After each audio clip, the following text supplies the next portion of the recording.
Hello, AP Stat students. Today we will start Unit 7, Inference for Quantitative Data Means. So in the previous unit, we did inference testing for categorical data. We found confidence intervals and did significance testing. When given a statistics problem, we will use a one sample confidence interval for means when they are asking us to estimate the mean or the average of the population. Once we know which inference procedure to use, we check to make sure we meet the conditions to use the procedure, or else we can't use the procedure.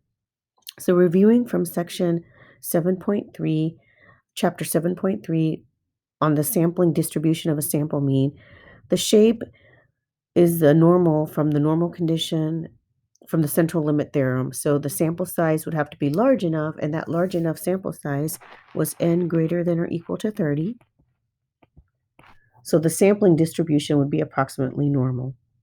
The center is the center of the sampling distribution is equal to mu. The mean of the sampling distribution is the same as the mean of the population. And finally, for the spread, the standard deviation of the sampling distribution is equal to the standard deviation divided by the sample size as long as the 10% condition is met for independence. So the 10% condition, the population is greater than or equal to 10 times the sample size. After checking conditions, we move on to the calculations. We would be doing a one sample z interval for a population mean. Our goal is to try to estimate the mean of the population when the standard deviation is known. The confidence interval then would be our statistics. So in this case, it would be x bar, our sample mean, plus or minus our critical value, which is z star, times the standard error, which happens to be the standard deviation divided by the sample size. This formula can only be used when the normal condition is met. And so either the population is normal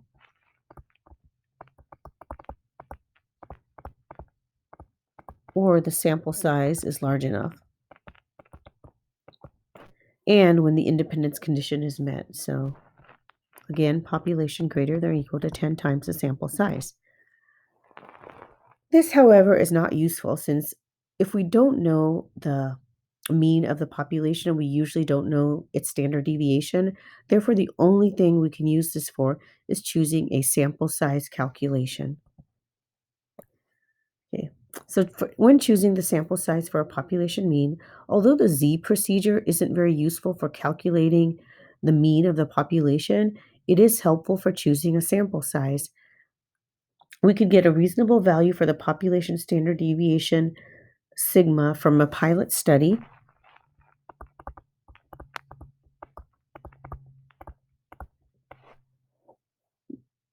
We can find the critical value Z star from a standard normal curve table or by using inverse norm on our calculator.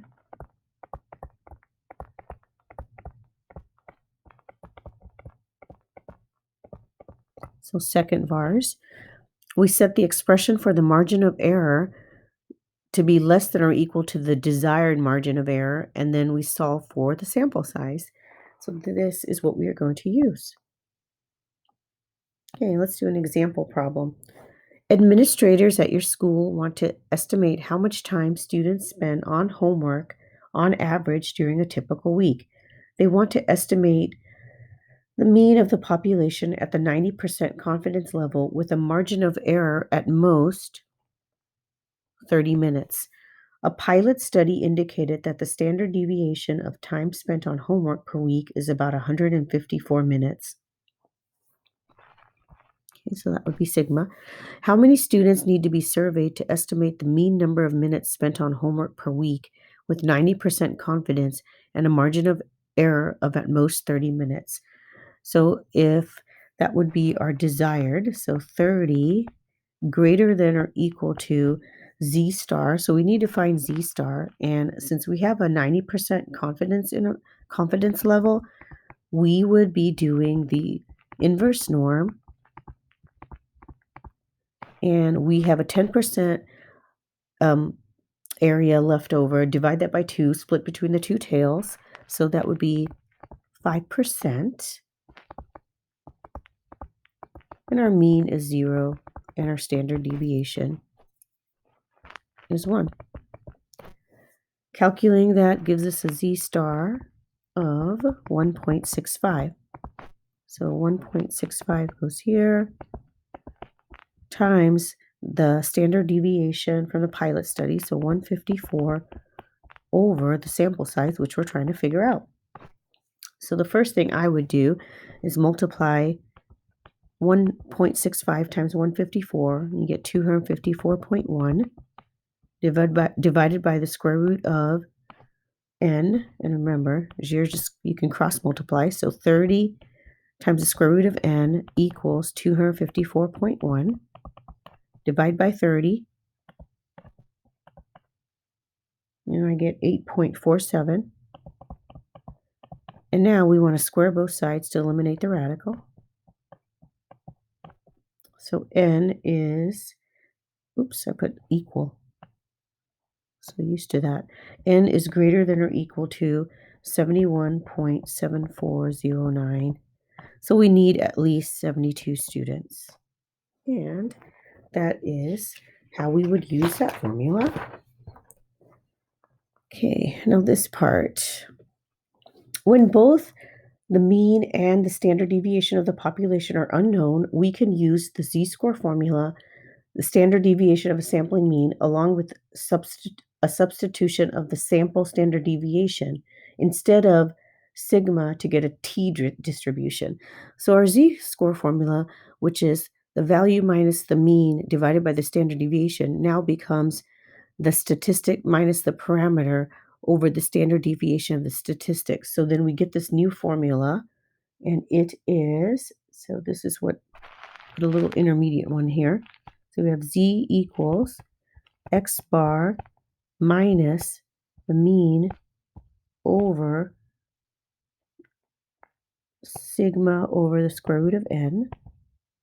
So it becomes z equals, because we are going to replace the sample standard deviation for the population standard deviation. So x bar minus mean over sample standard deviation divided by square root of n. Unfortunately, this distribution is not a normal distribution, which is what we're used to calculate a normal CDF.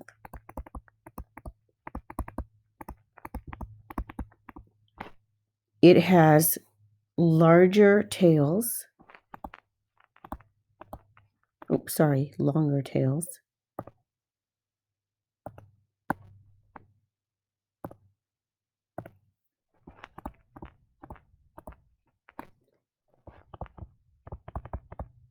And it is called a t-distribution. So if you look at our normal distribution, so this is our normal distribution, nice symmetrical, bell-shaped.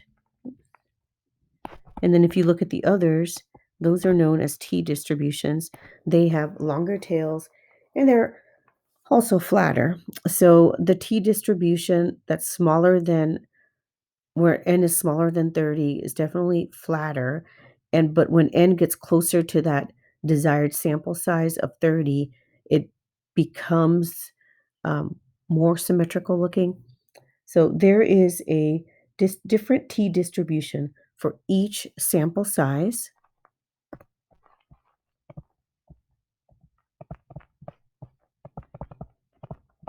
We specify each t-distribution by what is known as degrees of freedom, so df. And that's just used, and you don't have to wrap your head around what that really is, but it's just used to describe the t-distribution for each sample size. So the degrees of freedom, and the shape and spread depend on the degrees of freedom. T-distributions are symmetrical, they are single-peaked and bell-shaped, but they have a larger spread than the normal distribution, as you can see. The larger spread comes from the substitution of the sample standard deviation for sigma, which introduces more variation. As degrees of freedom increase, the T density curve approaches the standard normal curve more closely. And you can see that if you look at the darker purple color.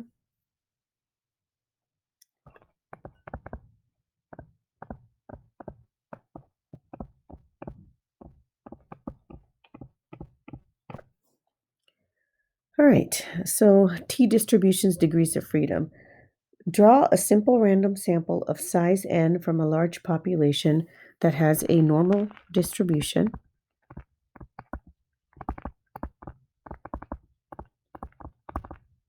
with mean mu and standard deviation sigma. The statistic is known as T because you don't have Z, because you don't have a Z score. So T is equal to the sample mean minus mu divided by the sample standard deviation over the square root of n has a T distribution with degrees of freedom, and degrees of freedom are calculated by taking the sample size and subtracting 1 from it. This distribution will have approximately what is known as a T n minus 1 distribution as long as the sampling distribution of x bar is close to normal. So we have always used table A or our calculator or inverse norm for this for a standard normal distribution. So table A is for a standard normal curve, or you can use inverse norm. We are going to use table B to find the critical value known as T star. So suppose you wanted to construct a 90% confidence interval for the mean mu of a normal population based on a simple random sample of size 12. What critical value T star should you use? Use table B to find your answer. So 90% confidence interval. So kind of the same procedure. You have a 10% area left over, split between the two tails, so it'd be 0.05. Our degrees, and then our degrees of freedom would be the sample size, which is 12 minus 1, so 11. And therefore, here's how we would do it.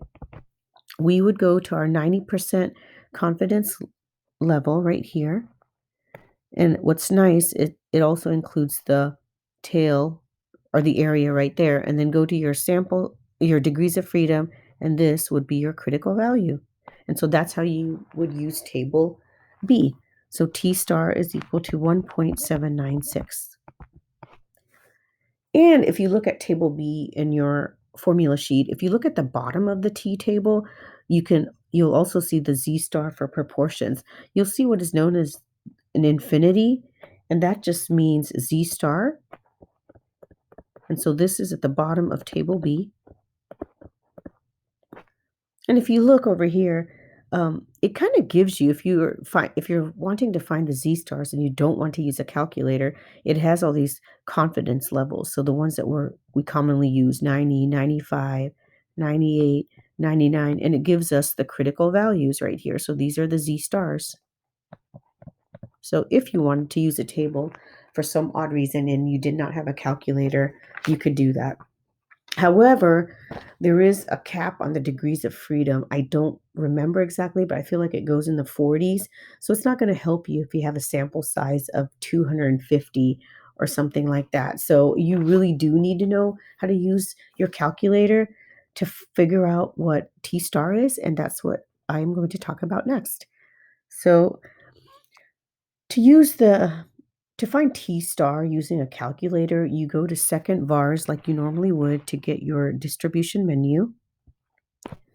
And then you arrow down to number 4, which is called inverse T. And then you put in your information like you did for inverse norm. You put in your area, but instead of a mean of 0, because it's not a normal curve, you're going to do the degrees of freedom.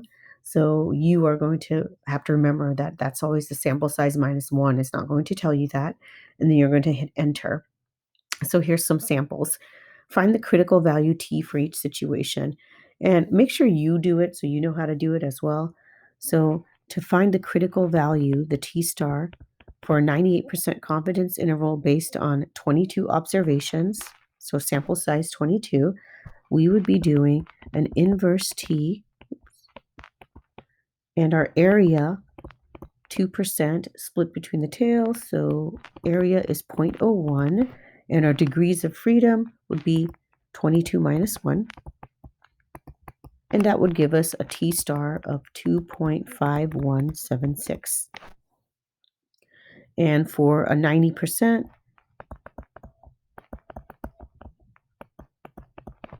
the area would be 10% split between the tails, so 0.05. The degrees of freedom is 9, and that'll give us a T star of 1.8331. And our last one.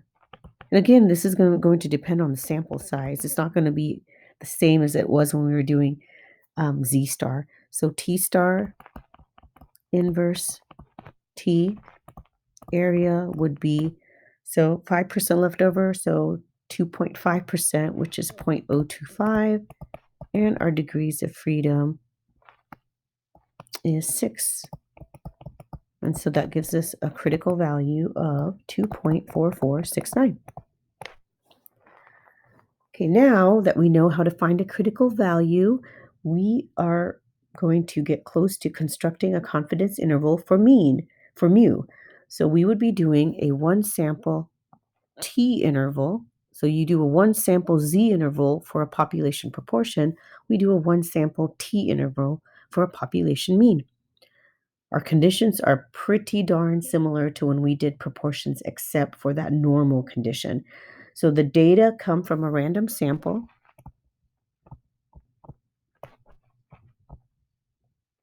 From a sample of size n from the population of interest, or a random assignment.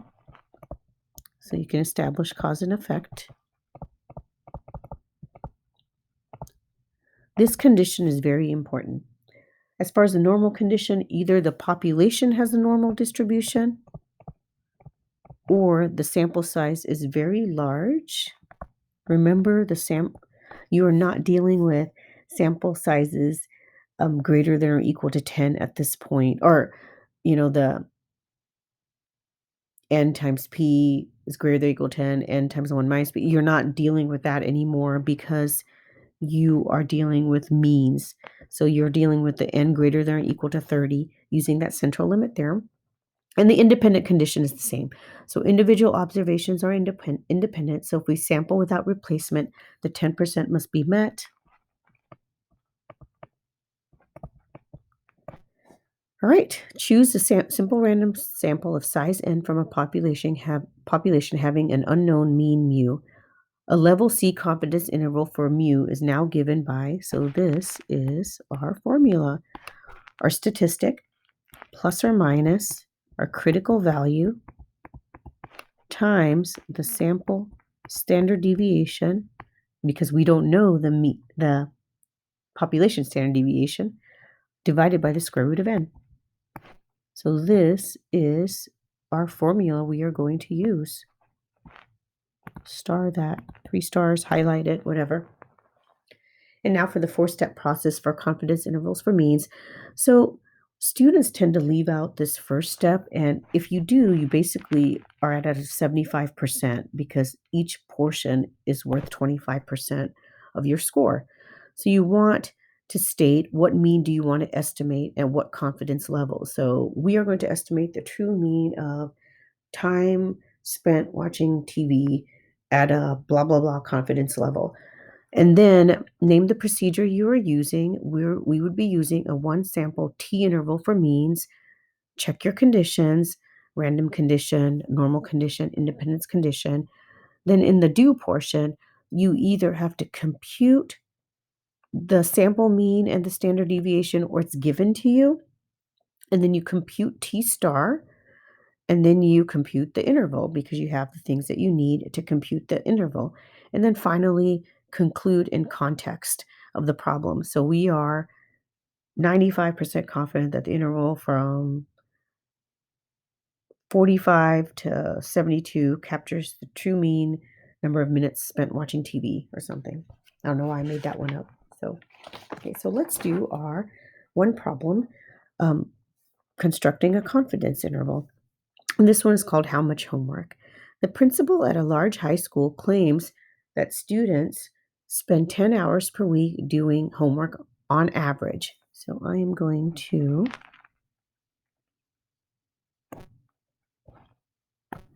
investigate this claim, an AP statistics class selected a random sample of 250 students from their school and asked them how many long how many hours they spent doing homework during the last week.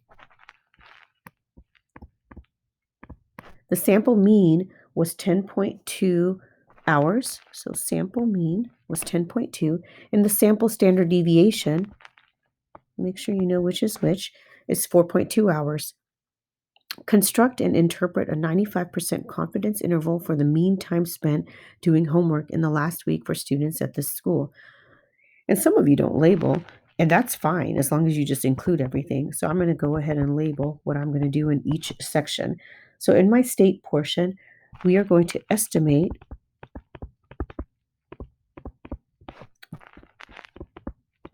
the true mean time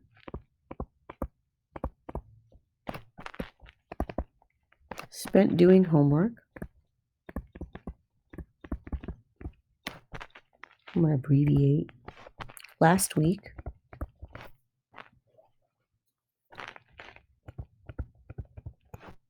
at a 95% confidence level.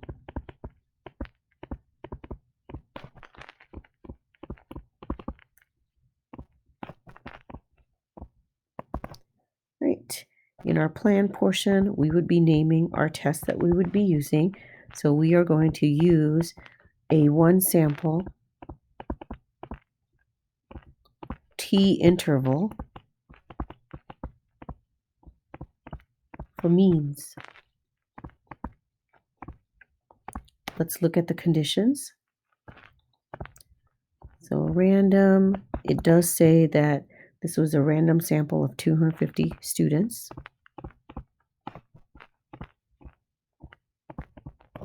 It's a lot of writing, but you can't just say random and put a check mark.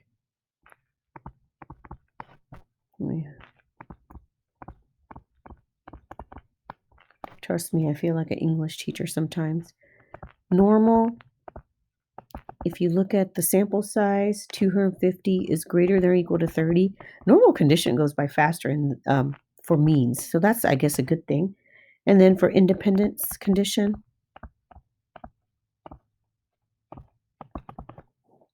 let's see, there's 250 students, so multiply that by 10.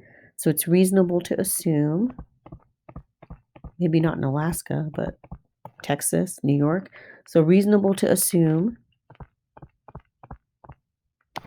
there are more than 2,500 students at a large high school.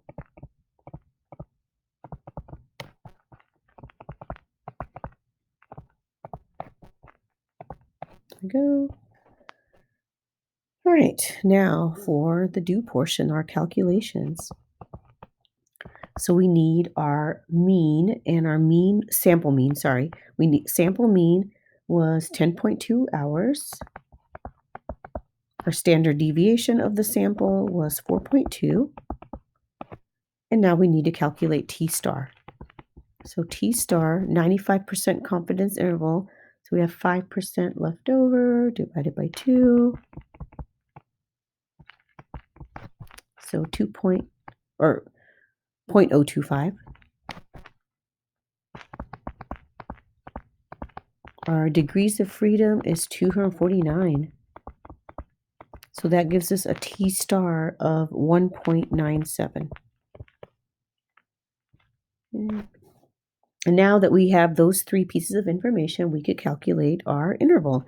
So our interval would be our statistic, which is our sample mean, plus or minus critical value, which is 1.97, times the standard deviation of our sample divided by the sample size, which was 250, or square root of 250. Sorry. All right, so that would give us 10.2 multiplied 4.2. All right, I'm sorry. I took 4.2 divided by the square root of 250, multiplied it by 1.97, and I got 0.523. So to find our lower bound of our interval, be 10.2 minus 0.529, and our upper bound will be 10.2 plus 0.529, so 10.723. So there is our interval. Now we can make a conclusion. In context, we are 95% confident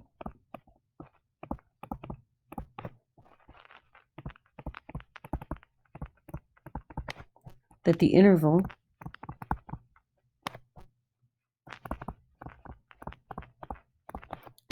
from 9.677 to 10.723 captures the actual mean, the true mean,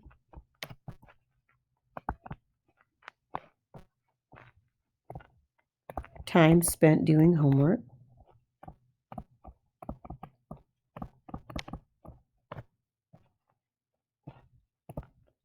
last week. Part B, based on your interval in Part A, what can you conclude about the principal's claim? Well, if we look at the problem, the principal claimed that students spend at least 10 hours per week doing their homework on average. So his claim would have to be false because not all the values in the interval are greater than or equal to 10. Your lowest bound is 9.677. Now, if he had just said spend 10 hours per week on average, that would be okay, but he said at least. So we are going to say his claim is false because not all values in the interval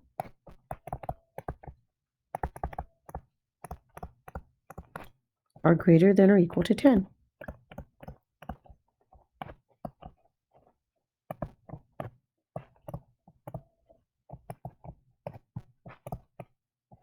And those are your notes for today. Have a great day, AP Stat students.